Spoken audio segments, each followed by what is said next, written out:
پردہ فرمایا، غوث پاک نے پردہ فرمانے کے بعد مسلمان بگڑے، بغداد کے مسلمان خاص طور پہ بگڑے۔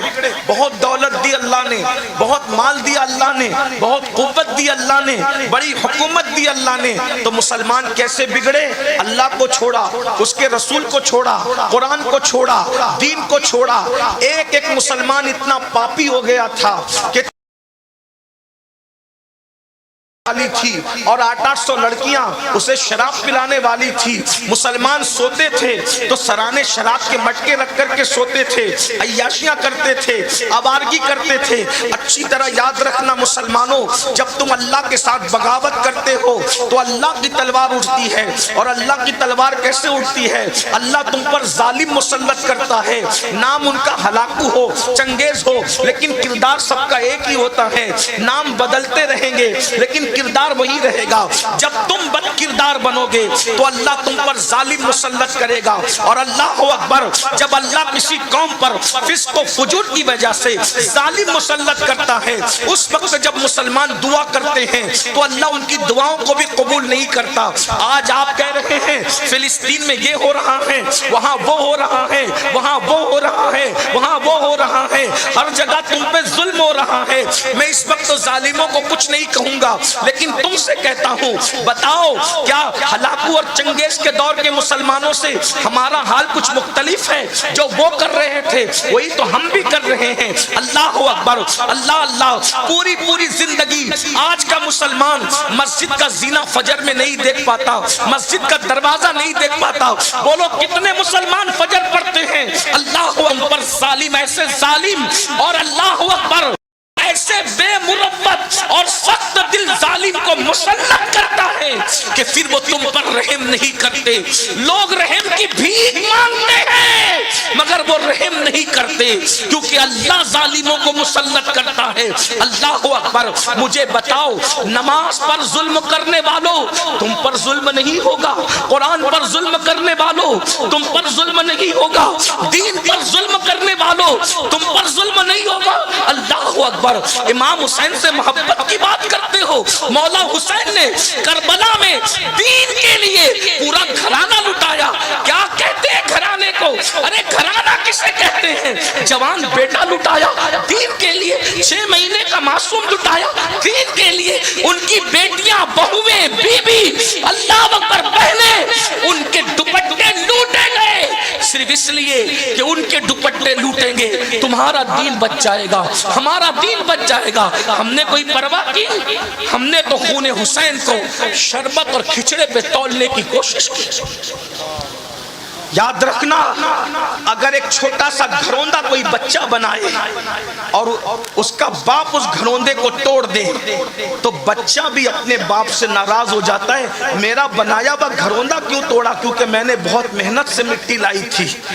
بچے کے بنائے ہوئے گھروندے کو باپ لات مار کے توڑ دے تو بچہ بھی باپ سے ناراض ہوتا ہے کہ آپ نے میری محنت کو توڑ دیا۔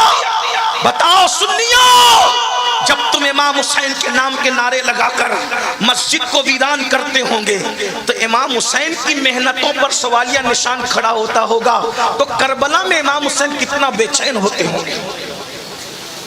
نہیں لگتا آپ کو؟ آپ کے بچوں کی محنت کو آپ گھروندے کی شکل میں توڑ دو تو بچہ تڑپتا ہے۔ امام حسین کے لاڈلے کی شہادت کو جب تم بھولتے ہوں گے، داڑیاں منڈا کر گٹروں میں پھینکواتے ہوں گے، تو اس وقت امام حسین کے دل پہ کیا گزرتی ہوگی؟ 18 سال کا کڑیل بیٹا میں نے اسی لیے قربان کیا تھا، اور جو امام حسین کو تڑپائے گا کربلا کی زمین پر تو کیا وہ نہیں تڑپیں گے دنیا میں؟ آج کیوں تڑپ رہے ہو؟ ہماری قبول ہو پا رہی ہے؟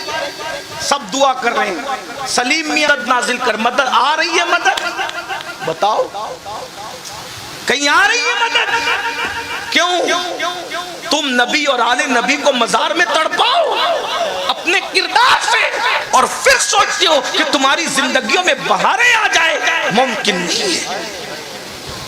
جب کوئی لڑکا کسی لڑکی کے کندھے پہ ہاتھ رکھ کر کے اس کو پارک میں لے جاتا ہوگا بدنیتی کے ساتھ، تو امام حسین کے دل پہ کیا گزرتے؟ ہم کسی مردہ حسین کو نہیں مانتے، ہم زندہ حسین کو مانتے۔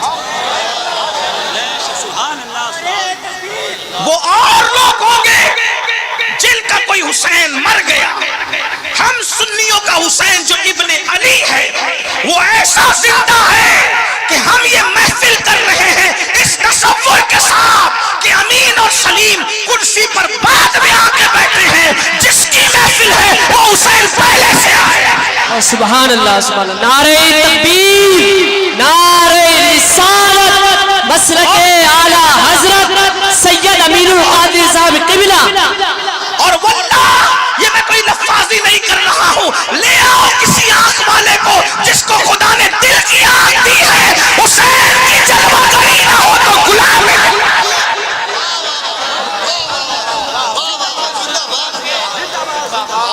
ارے جب ان کے بیٹوں کے بیٹوں کے بیٹوں کا بیٹا ایک وقت میں 70 مریدوں کے گھر جا سکتا ہے تو پھر امام حسین اس جیسی کتنی محفلوں میں آ سکتے ہیں۔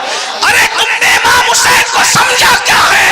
حسین اس ہستی کا نام ہے جو جب چاہے جہاں چاہے اللہ کے اذن سے روحانی طور پر تشریف لے جا سکتے ہیں۔ آپ امام حسین کی طاقت کو سمجھتے کیا ہو؟ پھر کوئی کہے طاقتور تھے پھر شہید کیوں ہوئے؟ میں نے کہا یہی تو بات ہے، طاقت دکھانے نہیں گئے تھے بلکہ قربانی دینے گئے تھے۔ جب قربانی دینے جانا ہوتا ہے طاقت نہیں دکھائی جاتی، پھر سر رکھ دیا جاتا ہے، پھر سر رکھ دیا جاتا ہے، اس لیے کہ اگر طاقت دکھائیں گے تو شہادت کا مرتبہ کیسے ملے گا؟ اور وہ تو پالے ہی گئے تھے شہادت کے لیے۔ اب فرق کیا ہے سن لے، ایک سید وہ ہے جسے امام حسین کہتے ہیں، وہ قربانی دینے گئے تھے، اور ایک سید وہ ہے جو طاقت دکھانے آیا تھا۔ دونوں میں فرق دیکھو، طاقت دکھانے والا سید پورے انا ساگر کو کٹورے میں سمیٹ کر بتاتا ہے دیکھ میری طاقت کتنی ہے، اور استقامت دکھانے والا سید پورا گھر لٹا کر کے کہتا ہے کہ دیکھ میری قربانیوں کے جذبات۔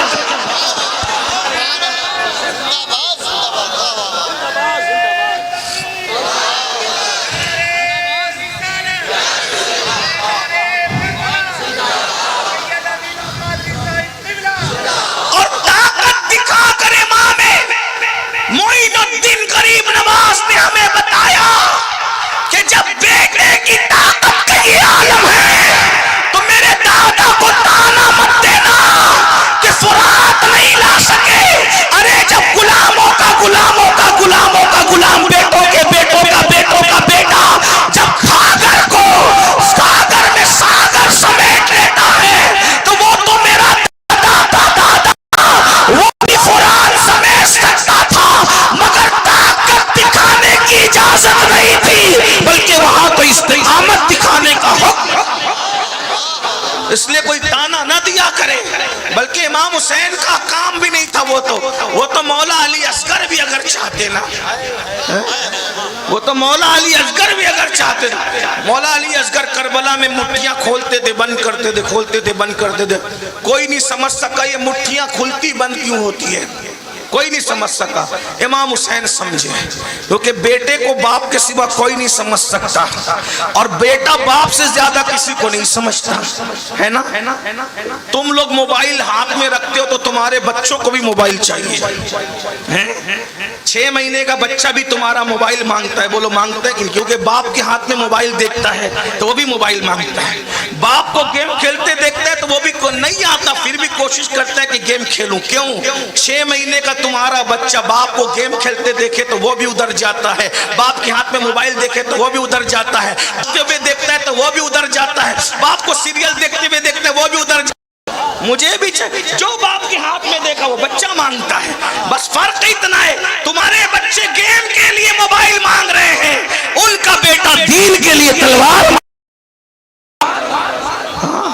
میں تو یہی کہتا ہوں، لوگ کہتے ہیں ہمیں علی سمجھ میں نہیں آتا، میں نے کہا سمجھنے کی کوشش بھی مت کرنا، جب 6 مہینے کا علی سمجھ میں نہیں آتا تو 63 سال کا علی تیرے سمجھ میں کیسے آئے؟